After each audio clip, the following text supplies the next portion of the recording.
Assalamualaikum warahmatullahi wabarakatuh. Perkenalkan kami dari kelompok 8 ingin mempresentasikan hasil pengolahan data dari penelitian yang berjudul Pengaruh Lingkungan Kerja terhadap Turnover Intention yang dimediasi oleh stres kerja. Sebelumnya perkenalkan nama saya Asnanur Fadila dengan NPM 041. Perkenalkan, nama saya Elsa Rama Bernandia dengan NPM 140. Perkenalkan, saya Erlia Mirul Eza, NPM 191. Perkenalkan, nama saya Amanda Celia Antoni dengan NPM akhir 358. Perkenalkan, nama saya Devina Kalista Atala dengan NPM akhir 485. Jadi berikut ini adalah data yang akan kami olah ke dalam SPSS dengan judul penelitian yaitu pengaruh lingkungan kerja terhadap turnover intention yang dimediasi oleh stres kerja. Dengan hipotesis 1, lingkungan kerja berpengaruh negatif signifikan terhadap stres kerja. Hipotesis 2, lingkungan kerja berpengaruh negatif signifikan terhadap turnover intention.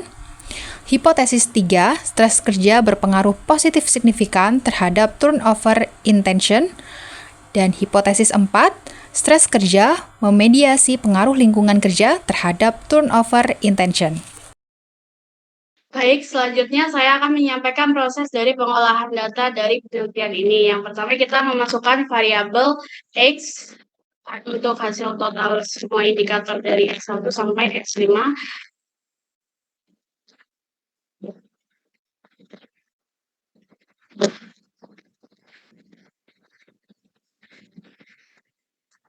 Kita masukkan ke dalam SPSS.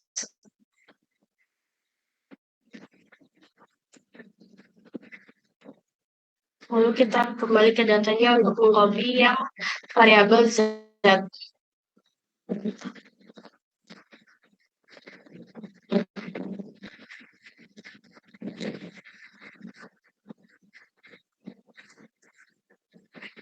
Kembali masukkan ke dalam SPSS untuk mengolah datanya.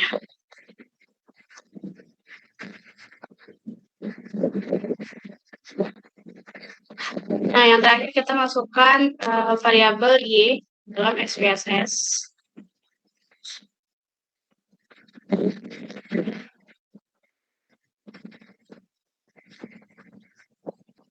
Baik, selanjutnya kita klik variabel view. Untuk label dari X adalah kita beri nama lingkungan kerja. Untuk Z adalah stres kerja. Dan untuk Y adalah turnover karyawan. Nah, selanjutnya dalam model penelitian ini terdapat 4 model. Yang pertama kita klik analyze, lalu regression, klik linear. Nah, untuk yang pertama kita keluarkan terlebih dahulu semua variabel. Untuk yang model yang pertama kita masukkan stres kerja ke dependen dan lingkungan kerja ke independen. Kita klik OK. Nah, ini untuk model yang pertama sudah ditemukan hasilnya. Lalu untuk model yang kedua caranya masih sama, klik analyze, lalu regression, dan klik linear. Nah, untuk yang model yang kedua kita memasukkan dependen yaitu turnover karyawan. Kita keluarkan terlebih dahulu dependen. Kita masukkan turnover karyawan dan kita memasukkan lingkungan kerja sebagai independen. Kita klik OK. Selanjutnya untuk model yang ketiga caranya masih tetap sama, klik analyze, regression, linear. Untuk yang model yang ketiga kita dependennya tetap turnover intention. Untuk independennya kita ganti stres kerja. Kita keluarkan terlebih dahulu. Kita masukkan stres kerja. Kita klik OK. Nah, untuk yang terakhir caranya masih tetap sama, regression, lalu linear. Nah, yang ini kita memasukkan lingkungan kerja sebagai independen. Kita klik OK. Nah, melalui model-model tersebut diperoleh hasil pengujian yang nantinya akan menentukan apakah masing-masing hipotesis dalam penelitian ini diterima atau ditolak. Selanjutnya hasil dari setiap model akan dijelaskan oleh rekan saya. Oke, baik. Dari sini kita bisa langsung saja melihat dari koefisien dari model 1, di mana yang di hipotesis yang ada di soal itu, hipotesis yang pertama adalah lingkungan kerja berpengaruh negatif signifikan terhadap stres kerja. Nah, berdasarkan model yang ada di output tersebut, bahwa hasil pada tabel signifikannya itu menunjukkan angka 0,001. Jadi yang dimana ini tuh lebih kecil daripada 0,005 dan nilai koefisiennya di sini itu bernilai positif yaitu 0,237. Maka bisa disimpulkan bahwa hipotesis ini tuh ditolak karena terbukti bahwa lingkungan kerja ini berpengaruh positif signifikan terhadap stres kerja. Selanjutnya,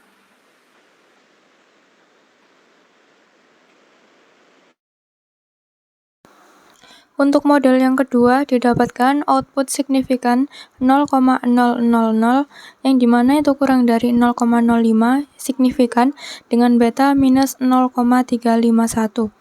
Jadi H2 diterima karena lingkungan kerja berpengaruh negatif dan signifikan terhadap turnover intention, yang artinya semakin baik lingkungan kerja, maka tingkat keinginan karyawan untuk keluar akan menurun. Next.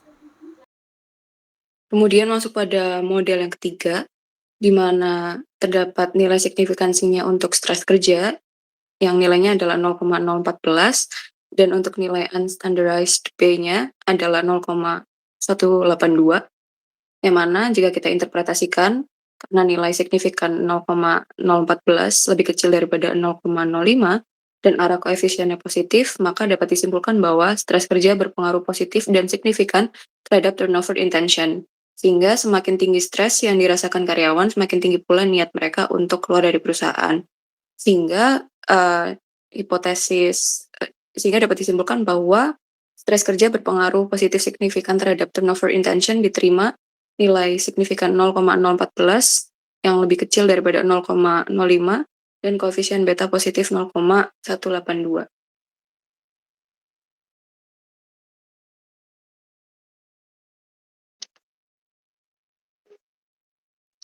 Selanjutnya adalah hasil olah data dari model keempat. Di sini kita lihat pada tabel model summary bahwa diperoleh nilai R-square-nya adalah sebesar 0,270 atau berarti bahwa 27% turnover intention ini dapat dijelaskan oleh lingkungan kerja dan stres kerja.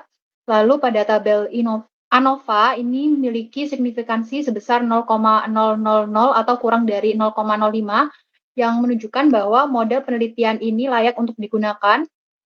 Lalu pada tabel koefisien, pada bagian stres kerja ini memiliki signifikansi sebesar 0,000 atau kurang dari 0,05 yang berarti signifikan, dan B-nya ini bernilai positif di angka 0,302 yang berarti memiliki hubungan searah, yang berarti semakin tinggi stres kerja maka turnover intention ini semakin meningkat. Lalu signifikansi dari lingkungan kerja itu sebesar 0,000 atau kurang dari 0,05 yang berarti signifikan, dengan B ini negatif di angka negatif 0,258 yang berarti hubungan berlawanan arah. Yang dapat kita simpulkan dari model keempat ini bahwa semakin baik lingkungan kerja, maka turnover intention akan semakin menurun. Hal ini menunjukkan bahwa stres kerja berperan sebagai variabel mediasi parsial dalam hubungan antara lingkungan kerja dan turnover intention. Nah, berdasarkan hasil pengolahan data tadi, secara keseluruhan dapat disimpulkan bahwa hipotesis pertama ditolak, yang berarti lingkungan kerja tidak terbukti berpengaruh negatif signifikan terhadap stres kerja. Artinya, baik atau buruknya lingkungan kerja tidak secara signifikan menurunkan maupun meningkatkan tingkat stres karyawan. Sementara itu, hipotesis kedua diterima yang menunjukkan bahwa semakin baik lingkungan kerja, maka turnover intention akan semakin menurun. Lalu hipotesis ketiga juga diterima yang berarti semakin tinggi stres kerja, maka semakin tinggi pula tingkat turnover intention karyawan.